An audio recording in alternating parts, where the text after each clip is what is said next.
NFL season is here.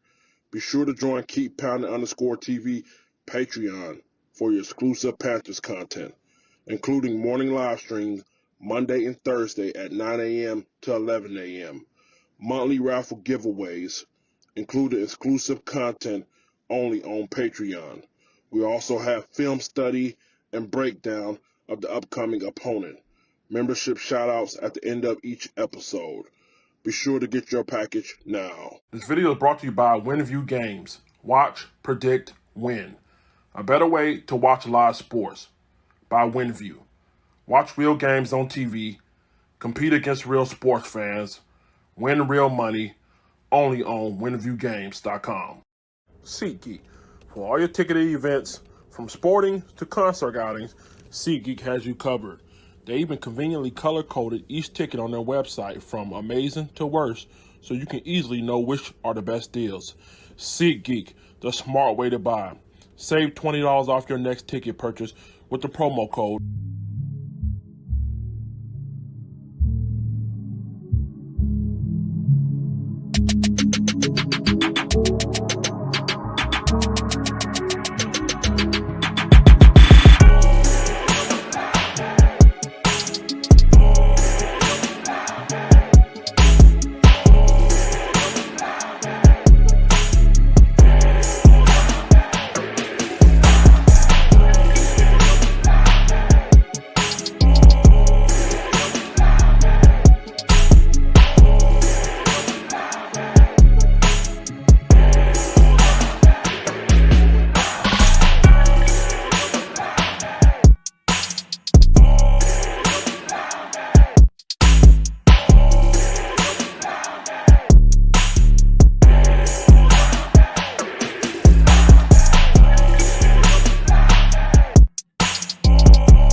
Hey everybody, I'm your host, Grande Gato, also known as the Big Cat. My cool cat, put your paws up if you're rocking with the Big Cat. Today we're here to talk about the Carolina Panthers. 7 takeaways from yesterday's loss. Gotta go back to work here shortly. I didn't come here to play with your ass tonight. We gotta do some real soul searching. So I need you to sit up straight, put your feet on the floor. Let me get a pause up on the ready. Ready? Pause up. Yes, sir. Before we get started, this episode is brought to you by WinView Games, the nation's sport leading predicting app, home of the pregame live Carolina Panther prop contest. I know you all live and breathe Carolina Panther football, so if you want to put that Carolina football knowledge to test, download WinView Game right now. Again, If you don't have it on iOS or Android, type in winview.tv/keeppounding for your chance to win some money. Also, my QR code is over here. Scan the QR code right here. It'll take you directly to it, all right? Play risk-free for your first time for $20. Carolina Panthers prop contest for the end of the season. I know this is the app for you, all right?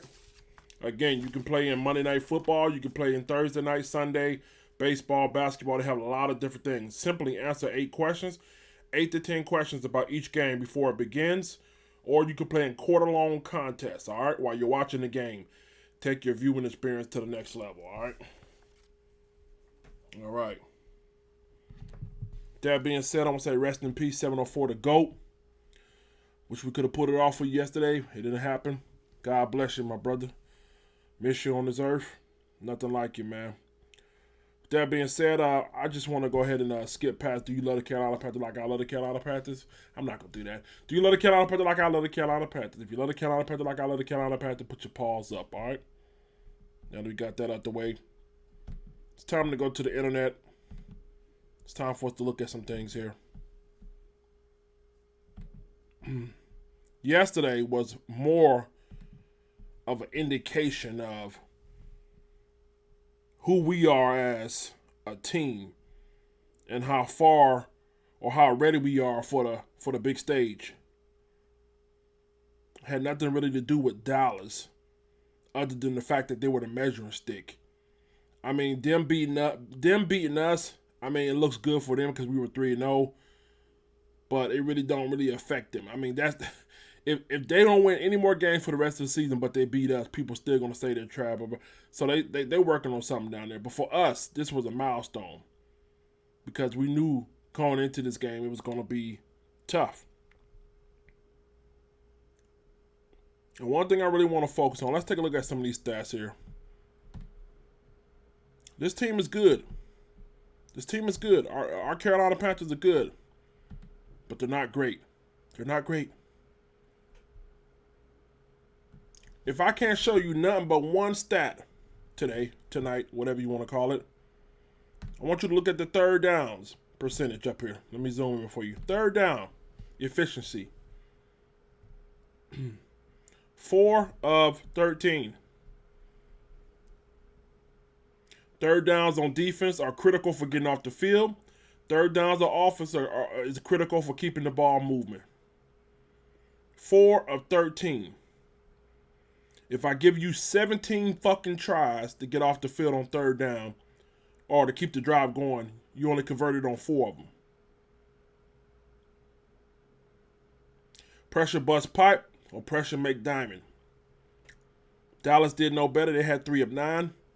But hey, let me tell you something that I found out yesterday, man. Dallas came in with a game plan.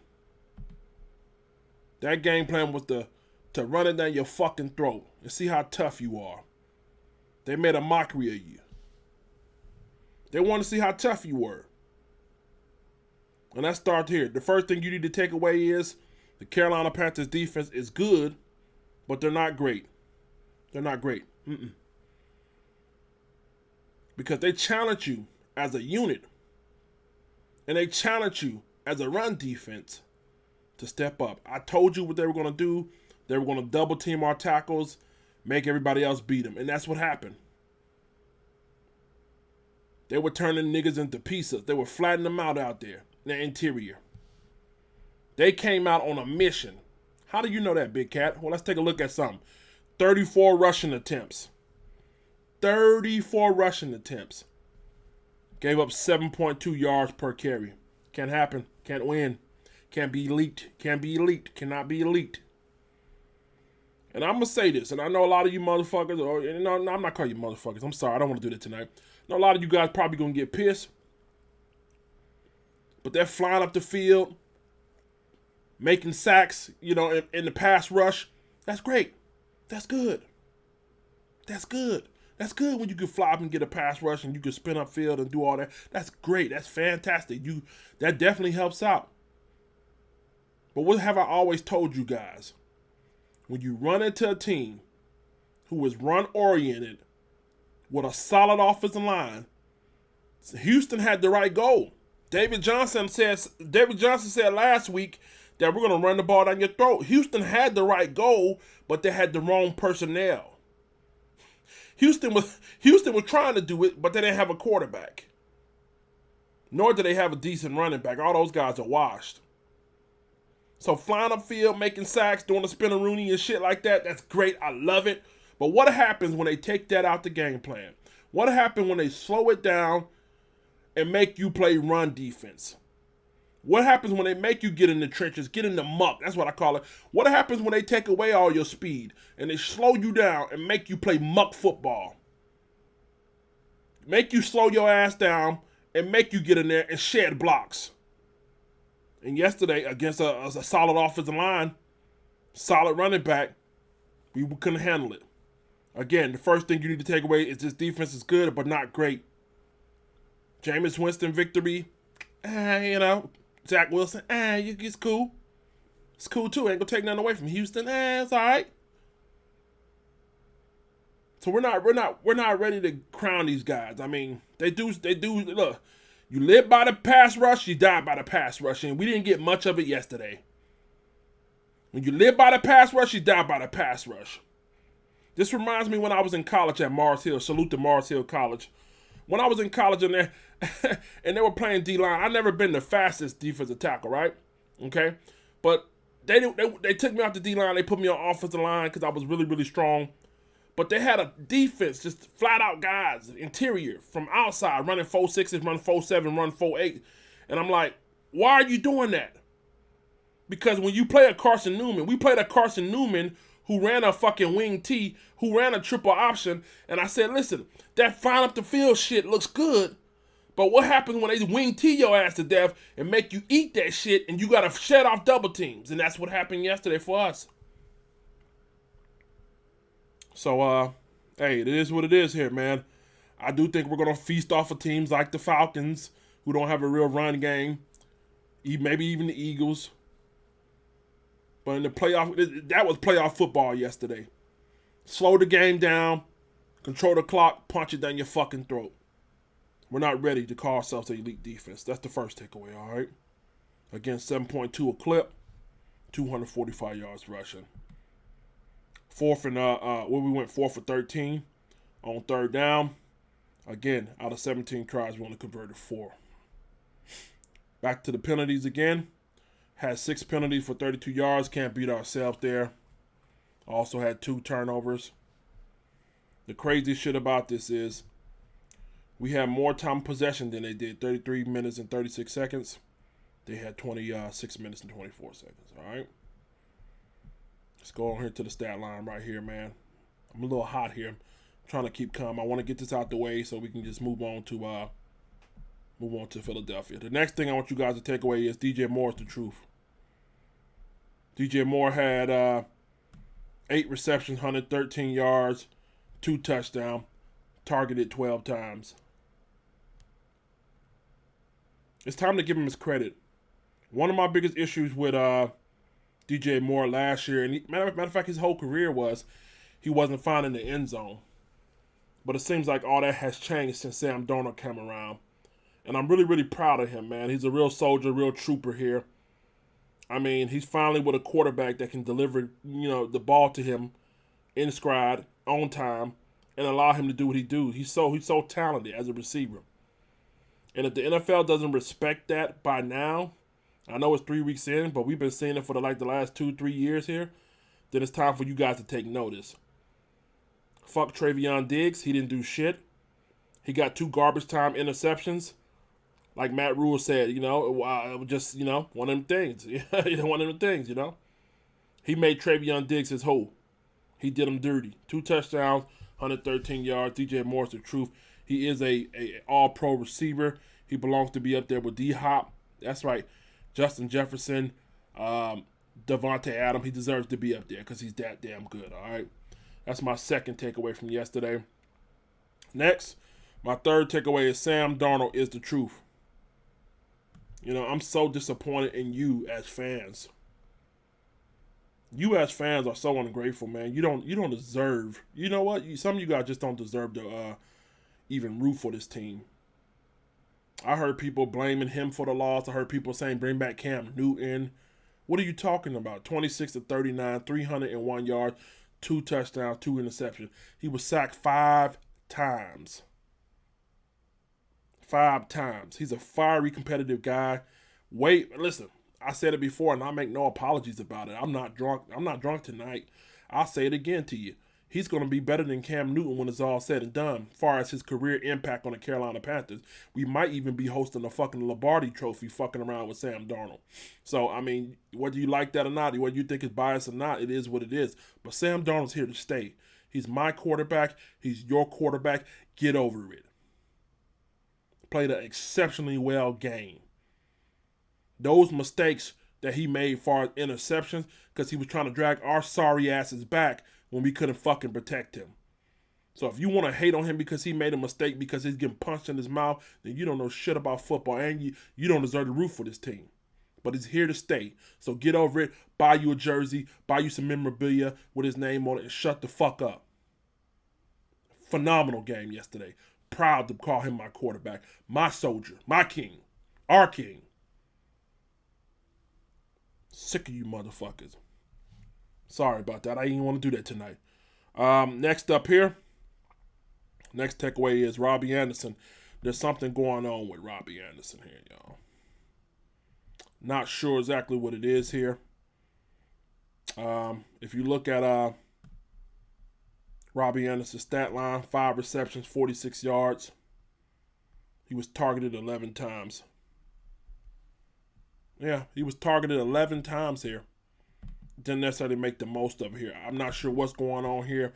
A lot of you guys paid attention just like I did. You seen where Sam Darnold verbally expressed his discontentment with Robbie Anderson on the field. And you seen Robbie Anderson doing a little back talking with his mouth. You know, he spit his mouthpiece out but said something to him. So there's something not right here. I think, I don't know if this will go away. Let me tell you something about football. When the hand is hot, you feed the hot hand. And DJ Moore has the hot hand. DJ Moore has, no disrespect to Robbie, but DJ Moore has the hot hand.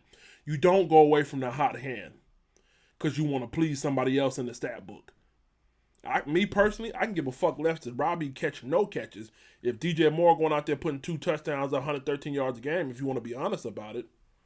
But there is something that going on out there, man. There's definitely something going on out there. But let me tell you this, Sam Darnold. Let me tell you this, Matt Rule. Don't stress yourself, and don't cut off Facebook. I'm glad Facebook shut down for a while. Don't stress yourself trying to please the fucking critics, getting Robbie the ball. You know what I mean? If it ain't broke, then don't try to fix it. You know what I mean? DJ Moore's doing a phenomenal job. I definitely say let's switch up the scheme. You know what I mean? I think Twan mentioned it yesterday. He said a couple times, Robbie Anderson is a deep route receiver. When you doing all these little short comeback routes and all this stuff, it's that's not his style, and I respect that. That's a good point there, Twan. But and maybe it's time Joe Brady. Maybe it's time Joe Brady and Matt Rule to let Sam Darnold take the panties off. To me, Sam Darnold has my respect. He been had my respect. He pissed me off sometimes. I'm not gonna lie about that, but maybe it's time to let him start, airing it out. At least without Christian McCaffrey in the lineup. And I'm gonna give Chuba Hubbard a pass. Again, he had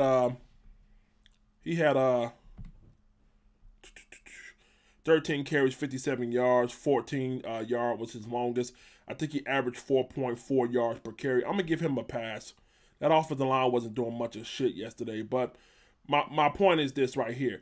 With the way we're not able to run the ball consistently and efficiently, it's time to let Sam Darnold win us a game on his arm.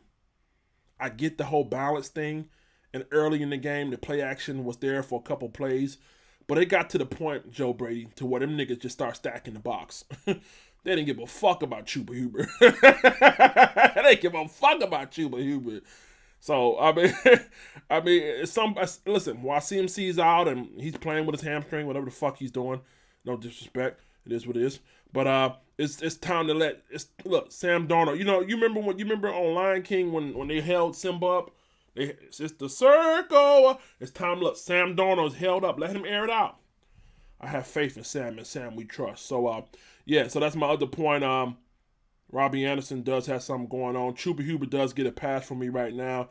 He did all right, man. I mean, it wasn't, like I said, wasn't much going on with that offensive line here. Next, the referees fucked us. The referees fucked us, man. I hate to do that because, ultimately you still got to go out there and make plays, but it was an abomination of how the referee called that game. I mean, soon as the tight end Schultz caught the pass, they blew it fucking whistle dead. I never seen a whistle blown so fast. So fast. They didn't even let the fucking play finish before they blew the whistle. It's cool. It's clear that they had some home cooking. I know Jerry Richardson got money. I know we're in Texas. So, I mean, I know they can't say it. I know the coaches can't say it, but I'll say it for you. We got fucked. We got fucked on that end. And that's a damn shame when you take the game out of the player's hand and you put it in the referee's whistle. I don't like that, man. That's some real hoe shit, sucker shit. We got burnt, you know what I mean? So at the end of the day, we still gotta go do what we gotta do, but it's hard to go scheme against the opponent, but it's also hard to scheme against the referees. If we would have won, if we still would have won this game, I still would be crying about that call. Because that's not right, man. It is what it is. Whether you're a Cowboys fan or whether you rocking with the Panthers. I mean, it was a bad display of refereeing, and I think the NFL needs to stick their nose in there and say, hey, look, man, you tarnishing my product, because ultimately we as fans lose. We as fans lose when when the game is on the referee's lips instead of the player's shoulder pad. We lose as fans, not just Panthers fans, but as NFL fans. If you're a fan of football, period, other than the Dallas Cowboys, you probably would discuss it like, damn, man, that's fucked up. That's fucked up. That game was called the way it was called. So, NFL, get your shit together, ho. Sorry about that. I didn't mean to do that right there either. Who else? Let's see. Oh, offensive line. The next biggest takeaway about yesterday was the offensive line, y'all. Let me show you guys something up here. Sam Darnold was sacked 5 times, right? Sam Darnold was sacked 5 times, right? Well, you can't see it on my screen. Well, on my screen, on my phone right here, not only was he sacked 5 times, Sam Darnold was hit a total of 11 times. 11 times. Sack 5, hit 11.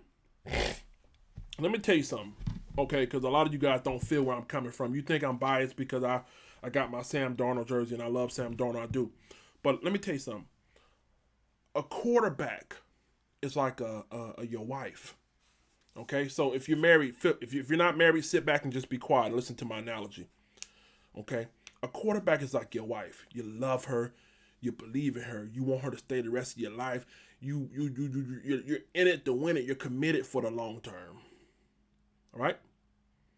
But when you commit and you say, I do, it is your job. It is your job to love and protect and cherish your wife. When you love and you cherish and protect your wife, she brings the best out of you and herself. You get them home-cooked meals. You get that good fucking loving. She's not cheating on you. She ain't in no club. She's head over heels. She got a little money. She gonna split it with you. That's what a good marriage does. That's what a good wife does. When you protect her, treat her right. Now, on the other hand, when you get a wife, i.e. you get a quarterback, and you don't protect her, you treat her like shit. You lie, you're on Instagram, you're on TikTok looking at booties, banks and shit like that, inboxing people. Then she's going to step out. She's going to cheat. Same thing with a quarterback. When you find a quarterback that's good and you don't protect him, when you don't give him time, not only is he going to get hit, you're also going to make him lose trust in that offensive line. He's going to lose trust in the offensive line. He's going to hurry his throws. He's going to make bad reads because he knows I don't have time. I can't trust you. can't trust you. I can't trust you. Just like a marriage. When your wife, when she can't trust you, she's going to step out. She's going to cry on another nigga's dick. So if you got a quarterback who's trying his all and you can't protect him, he can't trust you, he's getting hit 11 times, he got sacked 5 times, he's going to make interceptions. He's going to make bad reads.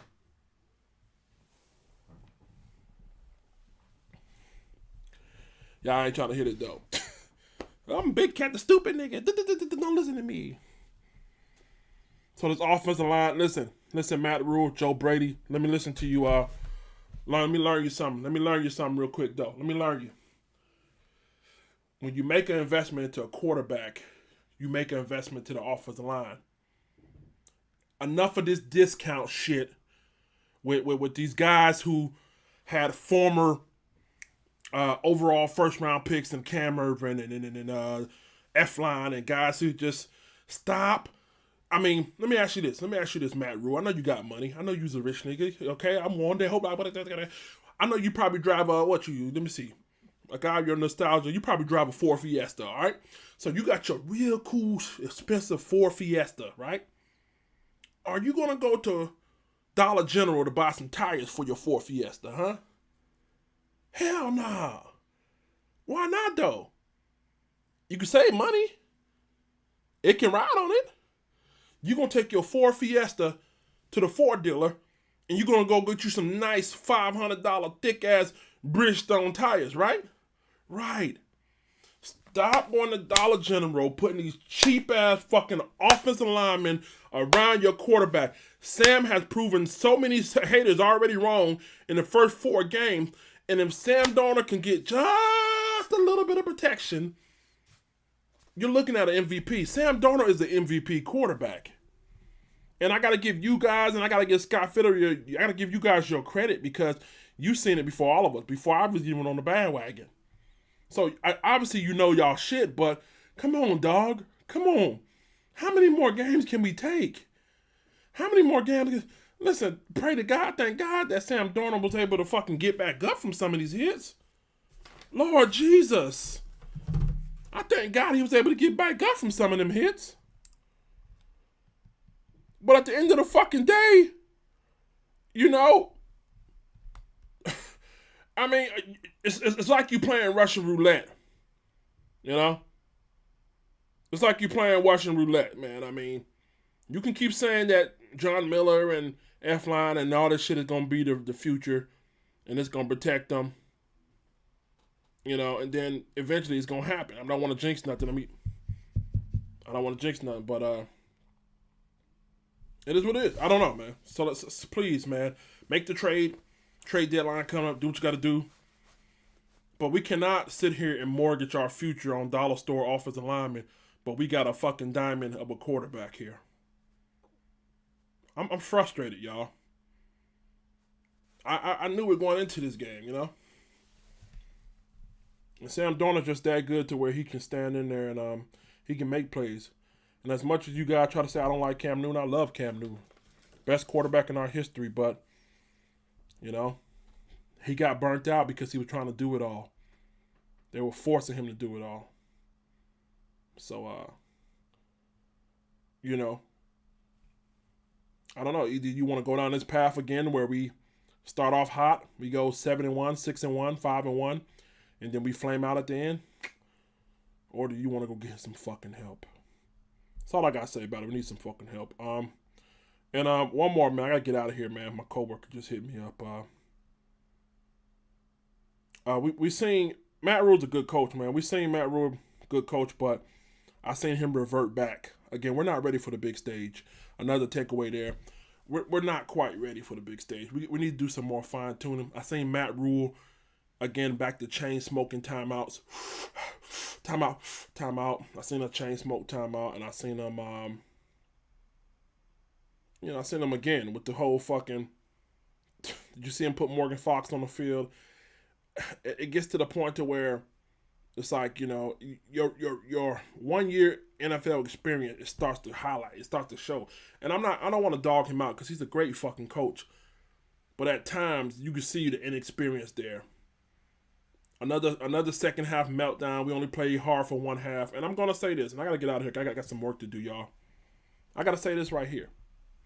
I seen a lot of people in their press conferences and shit talking about we fought hard and we didn't give up. Yeah, the offense didn't give up. The offense fought hard, especially those receivers, Erickson, a couple other guys out there were making fucking plays, right?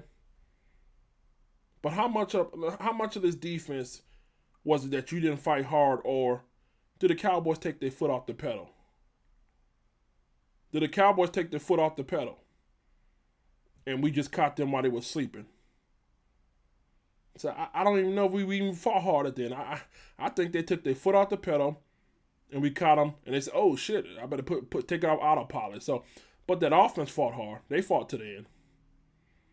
I'm gonna tell you this right here, and I'm gonna get the fuck out of here. I got shit to do. We better do some fucking soul searching, or we're headed for an 8-8 season, and we're headed for 8-8 season real fast. We need to make our mind up here, y'all. Some people got to challenge themselves to be better. And I'm going to tell you this. There's no time to panic. There's no need to panic. No time to panic. We're going to be just fine. But we got to get protection for Sam. That defense got to get better continuously. And we're going to be just fine, all right? I love you guys. I got to get the fuck out of here, man. Be good, and I'll get you guys tomorrow, man. The NFL season is here. Be sure to join Keep Pounding _TV Patreon for your exclusive Panthers content, including morning live streams Monday and Thursday at 9 a.m. to 11 a.m., monthly raffle giveaways, including exclusive content only on Patreon. We also have film study and breakdown of the upcoming opponent, membership shoutouts at the end of each episode. Be sure to get your package now. This video is brought to you by WinView Games. Watch, predict, win. A better way to watch live sports. By WinView. Watch real games on TV. Compete against real sports fans. Win real money. Only on WinViewGames.com. SeatGeek. For all your ticketed events, from sporting to concert outings, SeatGeek has you covered. They even conveniently color-coded each ticket on their website from amazing to worst, so you can easily know which are the best deals. SeatGeek, the smart way to buy. Save $20 off your next ticket purchase with the promo code